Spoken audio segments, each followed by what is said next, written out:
Saudações, meus amigos. Vamos agora para mais uma aula de criminologia, né? Nós analisamos na última aula a teoria da anomia, né? Uma das teorias da macrosociologia, que é estudado dentro da teoria do consenso, né?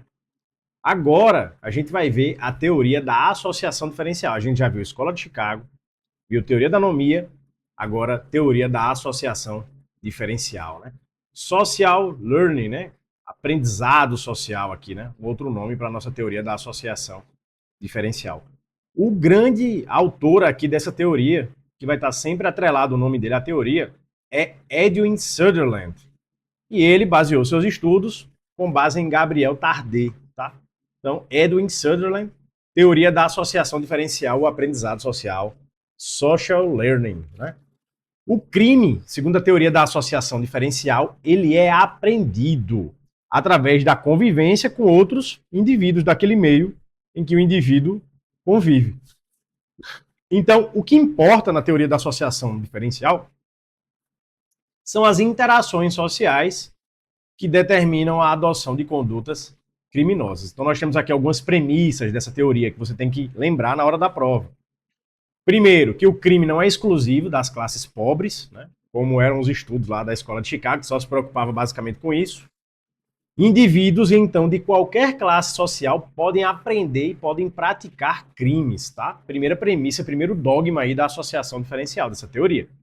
A influência, ela vem das referências com quem o indivíduo convive, então o meio é que define, né, o criminoso, ele influencia na prática criminosa. E o ambiente, né, quando ele justifica a conduta criminosa, o indivíduo a incorpora, tá? Aí o foco dessa teoria é justamente o outro lado da moeda que ainda não foi analisado, né?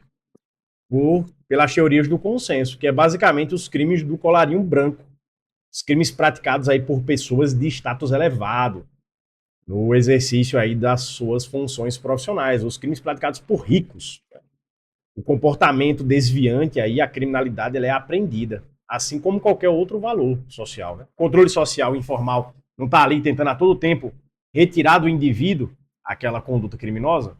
Pois é, também existem certos ambientes em que essa conduta criminosa, ela não só é aprendida, né, pelo indivíduo que ali convive, como ela também é ensinada, né? Aqui, ó, o professor e o aluno aqui, ó, ensinando a conduta desviante, né? Então, teoria da associação diferencial, o crime, ele é aprendido através da convivência entre os indivíduos. Edwin Sutherland, com base nos estudos de Gabriel Tardet.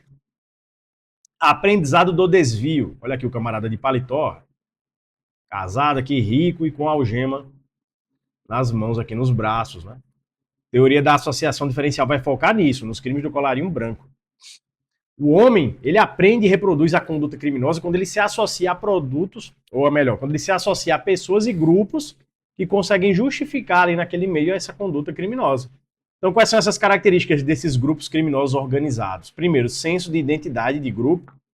O grupo, ele se identifica ali, né, como um conjunto. Valores e normas que vão estar justificando a própria prática criminosa, né? Compartilhamento das técnicas, das informações e apoio mútuo. Quando alguém cai, o outro vai lá e sustenta, né? Então o crime, ele não nasce do nada, ele é ensinado, ele é aprendido. Questõezinhas aqui. Entre as teorias sociológicas do crime, aquela que buscou explicar os crimes de colarinho branco, você já vai ligar ao quê? Teoria da associação diferencial de Edwin Sutherland, né?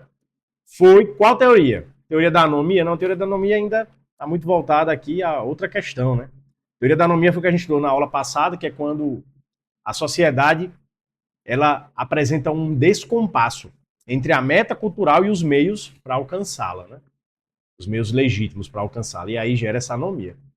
Letra B, teoria da associação diferencial, até que está certo, desenvolvida pelo sociólogo americano Sutherland, certo? Edwin Sutherland, com base nos pensamentos de Gabriel Tardet. Pronto, perfeito. Gabarito letra B, né? Gabarito letra B. A gente não vai nem ler o resto, vamos adiantar. A chamada associação diferencial trata-se de uma teoria de criminologia desenvolvida pelo americano, né, H. Sutherland, que propõe que o comportamento criminoso de indivíduo tem sua gênese pelo aprendizado, com contato com padrões de comportamento favoráveis à violação da lei, em sobreposição aos contatos contrários à violação da lei. É correto afirmar que se trata de associação diferencial à criminalidade. Então, pessoal, qual é o tipo de criminalidade aqui que é estudada basicamente pela teoria da associação diferencial? É a criminalidade de massa, do povão, dos pobres? Não. É a criminalidade do quê? Organizada, né? Criminalidade praticada aí pela classe alta, pelos ricos. São os crimes do colarinho branco, crimes de colarinho branco. Letra B, o gabarito aqui, hein, pessoal? Ó, eu trouxe aqui, ó. Aprendizado do desvio, características de grupos criminosos organizados. Quais são essas características? Senso de identidade com o grupo, valores e normas que justificam a própria prática criminosa e o compartilhamento do conhecimento criminoso, né? Do aprendizado criminoso. Mais uma questão. As opções a seguir apresentam postulados da teoria da associação diferencial desenvolvida pelo criminólogo americano Sutherland, à exceção de uma, assinale, então ele quer errado, né? Vamos ver. Em suas interações sociais, indivíduos aprendem valores, comportamentos e habilidades que explicam por que algumas pessoas cometem determinados tipos de crime. Certo, né? Isso aqui é um pressuposto, então isso não é o gabarito. Vamos ler as outras. B. A teoria explica por que pessoas de classes sociais mais altas têm maior probabilidade de cometer crimes de colarinho branco que delitos patrimoniais violentos. Ela explica isso, né? As pessoas de classes sociais mais altas estão envolvidas em um meio social que é propício, que estimula a prática desse tipo de crime, crime de colarinho branco, e não crimes patrimoniais violentos. Letra C. Medições antropométricas divergentes do padrão podem auxiliar na identificação da propensão delitiva em alguém. E aí, pessoal? Isso tem alguma coisa a ver com teoria da associação diferencial? Vamos ler as outras, né? Letra D. Comportamento criminoso é aprendido. Olha aí, ó. Isso aí é o que ela diz, né? A teoria. Principalmente em grupos de pessoas com intimidade entre si. Assim, meios de comunicação de massa têm menor influência nesse sentido. Letra E. A pessoa torna-se criminosa em virtude da preponderância de fatores propícios à violação da lei em seu meio social. Letra E também está correta, né? E aí, pessoal, qual é o gabarito dessa nossa questão? Gabarito letra C, né, pessoal? Não tem nada a ver medições antropométricas divergentes, né, com a teoria da associação diferencial. Isso aí está mais vinculado à escola positiva, né, da criminologia, com aqueles estudos lá do Lombroso, do criminoso nato. Ele tem umas características ali que tornam ele propício à prática do crime, né? Então, a questão do atavismo, né? Tem nada a ver aí com teoria da associação diferencial. A gente já evoluiu bastante daquela época lá da escola positiva para a época da teoria da associação diferencial de Edwin Sutherland. Aqui, ó. Vamos lá. Próxima questão. Conforme a teoria da associação diferencial de Sutherland, a conduta criminal não se aprende, já que é suficiente que o indivíduo vive em um meio criminógeno, onde há situações frequentemente associadas ao delito e manifesta determinados traços de personalidade. Erradíssimo. Teoria da associação diferencial também é chamada de social learning, né? Então é aprendizado, né? Como é que a questão fala que é uma teoria que a conduta criminal não se aprende? Está errado. O pressuposto básico dessa teoria de Sutherland é que a conduta criminosa ela é aprendida em razão do meio em que o indivíduo convive, tá? Então tá errado. Próximo. É considerada uma teoria de consenso desenvolvida pelo sociólogo americano Edwin Sutherland, inspirado em Gabriel Tardet, afirma que o comportamento do criminoso é aprendido, nunca herdado, criado ou desenvolvido pelo sujeito ativo. Assinale a alternativa que indica corretamente qual é essa teoria. Teoria da associação diferencial, letra C, né, pessoal? Bem tranquila essa questão. Obstáculos aqui à punição dos crimes de colarinho branco, né? A teoria aí do Edwin Sutherland, da associação diferencial, vai explicar por que, né, os ricos eles não são punidos como os pobres, né, como as demais pessoas da sociedade. Ele trouxe aqui, primeiro, a questão do status social elevado. Então, empresários, políticos, figuras públicas, eles são a todo tempo aí respeitados, eles são temidos, né, pela sociedade, e a sociedade não os enxerga como delinquentes. Então, esse é o primeiro obstáculo à punição desses indivíduos. Segundo obstáculo, os efeitos dos crimes de colarinho branco são efeitos complexos, são efeitos difusos, são efeitos ou consequências transindividuais. Os danos não são percebidos diretamente pela população. Eles têm uma altíssima nocividade social, mas eles não são diretamente sofridos aí por ninguém, né? Então, uma coisa é um indivíduo que pratica um homicídio ali, esfaqueou alguém 20 vezes. Ali tem todo um clamor social em cima daquela conduta. Outra situação é o sujeito que desviou verba pública, por exemplo, da saúde, e em razão disso, né, como consequência disso, gerou a morte de 1.000 pessoas lá que ficaram sem assistência, né, da saúde. Então, veja, não é sentido da mesma forma, né? Por isso que, muito embora sejam crimes de alta nocividade social, os danos, por não serem percebidos diretamente pela população, é mais complicado de punir esses criminosos, né? Não há um clamor social. Terceira situação aqui, obstáculo. Os tipos penais para os crimes de colarinho branco são tipos penais normalmente abertos e as punições são muito brandas. Então são leis que têm muita margem interpretativa. As punições, via de regra, são mais pecuniárias do que pessoais, né, do que privativas de liberdade, são mais questões assim voltadas à pecúnia, à multa. E também é muito admitido na legislação penas alternativas. Então há um rigor muito brando, uma ausência verdadeiramente de rigor nas sanções aplicadas nesses crimes de colarinho branco. Você pega como exemplo aí crimes tributários, que são tratados no Brasil com extrema brandura, né? O furto e o roubo têm um tratamento extremamente rígido, mas um crime tributário, o tratamento é bastante brando, com a aplicação de princípios da insignificância até valores altíssimos, enquanto que o furto e o roubo não têm essa mesma benese. Então, os crimes de colarinho branco enfrentam esses obstáculos aí, lembre pelo menos desses três, no que tange a punição desses criminosos. Questãozinha. Isabela, investigadora da Polícia Civil de Minas Gerais, participava de um curso de especialização quando se deparou com a argumentação de um professor que, após a projeção da imagem de uma operação policial no quadro, começou a explicar. Percebam que trata de crime cuja intelectualidade é desenvolvida por meio de convívio em grupos de elite. A ideia central da operação policial Colarinho Branco, em tela, é buscar tomar conhecimento de situações criminais não reveladas ao Estado, chamadas de cifras douradas. Atenta, Isabela logo concluiu que a argumentação do docente, do professor, se relacionava ao pensamento criminólogo de qual autor? Edwin Sutherland, teoria da associação diferencial, que estuda os crimes de colarinho branco, que estuda aí as chamadas cifras douradas, né, que a gente vai entender melhor o que são essas cifras douradas, que estuda aí os crimes praticados pelos ricos, pelas pessoas de alto status social, que praticam justamente esses crimes de colarinho branco em suas organizações criminosas. Mais uma. Para os defensores das teorias do aprendizado, ninguém nasce delinquente, pois o delito não surge de modo espontâneo. O indivíduo aprende a cometê-lo com as pessoas de seu círculo de relacionamentos próximos. Trata-se, portanto, de um processo de aprendizagem de imitação de comportamento alheio. Situação natural em sociedades plurais e conflitivas. Assinale a alternativa que não apresenta um postulado da teoria da associação diferencial de Edwin Sutherland. A pessoa torna-se criminosa em virtude da preponderância de fatores propícios à violação da lei em seu meio social. Beleza. B. A teoria explica por que pessoas de classes sociais mais altas têm maior probabilidade de cometer crimes de colarinho branco que delitos. A gente fez essa questão, né? A gente viu aí, inclusive, que fez não, mas ela é muito parecida com a outra. Até as alternativas. Vamos ler e encontrar o gabarito. Letra C. O comportamento criminoso é aprendido principalmente em grupos de pessoas com intimidade entre si. Assim, meios de comunicação de massa têm menor influência. Letra D.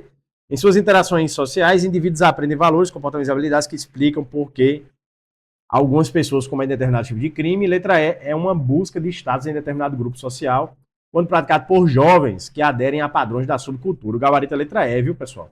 Isso aqui não é uma característica da teoria da associação diferencial de Edwin Sutherland. Isso aqui é de outra teoria que a gente ainda vai estudar, da subcultura delinquente. É outra teoria, né? Gabarito letra E. Nossa, essa questão é muito parecida com a outra. Que preguiça do examinador, não trocou nem as palavras. Então vamos lá. Próxima questão. A teoria da associação diferencial mostra que os crimes de colarinho branco são praticados por meios não violentos e que, comumente, não há uma valoração social negativa deles por parte da comunidade. Perfeito, pessoal. Perfeito, certo. Qual é o crime aqui principal dos ricos? Crime tributário, né? Sonegação de tributos. E por que não há uma valoração social negativa por parte da comunidade? Por causa desses três fatores aqui que eu trouxe, ó, os obstáculos para a punição. O status social do criminoso é elevado, ele não é visto como um criminoso pela sociedade. Os efeitos do crime por ele praticado são complexos, são difusos, são difíceis da sociedade entender. Não há, né? Não há, pela sociedade, a percepção do quanto aquilo é danoso. Os tipos penais são muito abertos, as punições são brandas, não há rigor na sanção para esse tipo de criminoso. Admite-se a todo tempo penas alternativas, né, penas substitutivas da privativa de liberdade, e ainda tem um caráter muito pecuniário na punição. Logo, fica de graça, né? Então, tá correto aqui, né, pessoal? Realmente, os crimes de colarinho branco não há essa valoração social negativa por parte de quem pratica. Vamos lá. Próxima teoriazinha que a gente vai estudar aqui, mais uma teoria macrosociológica do consenso, né? Teoria da subcultura delinquente. Nessa teoria, o principal autor, você tem que decorar aí, é Albert Cohen, 1955, com seu livro Delinquent Boys, tá? Então a gente está aqui na década de 50, sociedade americana, e os jovens desfavorecidos, né? Eles estão basicamente frustrados com o American Dream, né? O sonho americano. Né? É prometido um determinado prêmio a todos os jovens, mas nem todos conseguem alcançar esse prêmio. Então, o pressuposto básico aqui da teoria da subcultura delinquente é que o jovem está desacreditado com o American Dream, o sonho americano. Estamos na década de 50 e o principal autor é Albert Cohen com sua obra Delinquent Boys, né? Garotos delinquentes. Tá? Então, a gente tem toda uma estrutura aqui da teoria da subcultura delinquente, né? Bebendo aqui da escola de Chicago, com a questão da desorganização social, que gera o enfraquecimento do controle social informal. E o Albert Cohen aqui, ele parte da seguinte premissa, que esse determinado grupo, essa subcultura delinquente aí, ela desacreditada, frustrada com o sonho americano, ela começa a criar valores próprios, valores daquele grupo. Tá? Então, há uma inversão nas normas, nas questões sociais aí almejadas pelo indivíduo. Tá? Então, qual é a dinâmica aqui dessa subcultura? Os jovens marginalizados, eles começam a criar uma identidade própria, códigos morais próprios, né, paralelos em relação à sociedade e um reconhecimento dentro do próprio grupo. O Estado, ele falha aí, né, quando surgem essas novas normas criadas pelo grupo. Quando o Estado deixa que esse grupo gere um sentimento de pertencimento nesses jovens, e esse grupo paralelo, essa subcultura delinquente, ela começa a se opor às normas da própria sociedade em que ela convive, criando ali o que o próprio nome já se identifica, né? As subculturas delinquentes. Então são as gangues, né? Basicamente são as gangues. Então essa delinquência, ela não é a mesma lógica da teoria da anomia, né? Que é a ausência de uma norma. Não é bem isso. Né? Essa delinquência, na verdade, ela vai além da ausência de uma norma. Ela se remete à criação de normas próprias. Né? Aquele grupo desfavorecido, desacreditado, a subcultura ali, ela cria suas próprias normas contrárias às normas do próprio Estado. Teoria da subcultura delinquente de Albert Cohen. Questãozinha. Consoante a teoria da subcultura delinquente, a criminalidade decorre da existência de subculturas com valores próprios, distintos da cultura dominante. Certo, pessoal? Perfeito. É exatamente isso, tá? A subcultura delinquente, você vai ter um grupo que vai criar sua própria subcultura, seus próprios valores, diferentes da cultura dominante. Elementos da subcultura delinquente. Olha um filme muito bom aqui, né? Laranja Mecânica, que trata aí dessa situação da subcultura delinquente. De Albert Cohen aqui, né? No Delinquent Boys. Então nós temos aqui, segundo Albert Cohen, né? O não utilitarismo da conduta, né? O hedonismo aqui da conduta, né? O indivíduo, ele não pratica o crime visando um lucro,